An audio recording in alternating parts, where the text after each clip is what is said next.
Okay, so we saw the type of the variables in the last video. Now let's try some other operations here. We just saw addition of the two different numbers. Let's try some other operations here.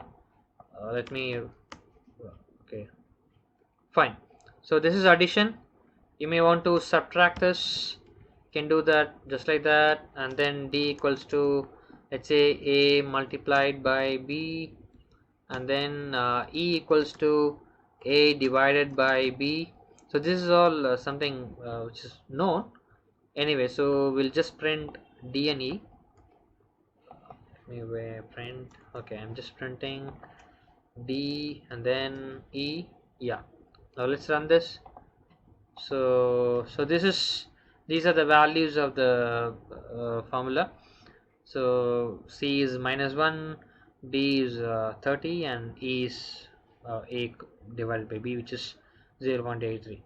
Now let's say, now Python, how easy Python is. We just now let's say I want to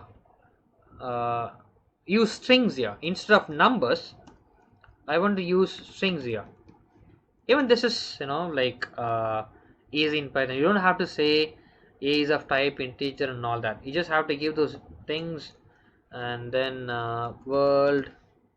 Okay, now let me comment these things. You know what commenting means? You're disabling those lines. I just disable those lines now here. So let me use C alone. Let's say I want to add I want to add hello and world. So I can just have to give just a plus b. I can see the output as hello world now, and just adding a and b, which means hello and world. So you'll just see the output as hello world. See, so that's how easy it is. Now let's say I want to subtract these strings. What do you think will happen? So you can't subtract two strings actually, like hello from world or world from hello.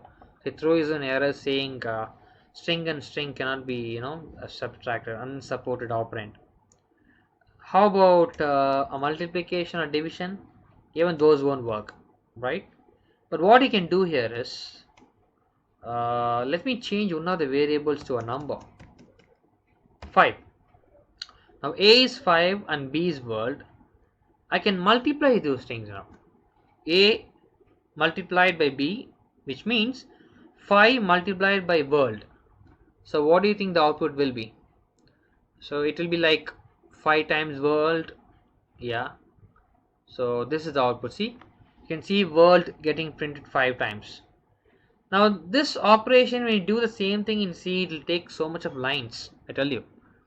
The same thing is made very easy in Python. You just have to multiply, like the number and the string together to get these many number of the strings.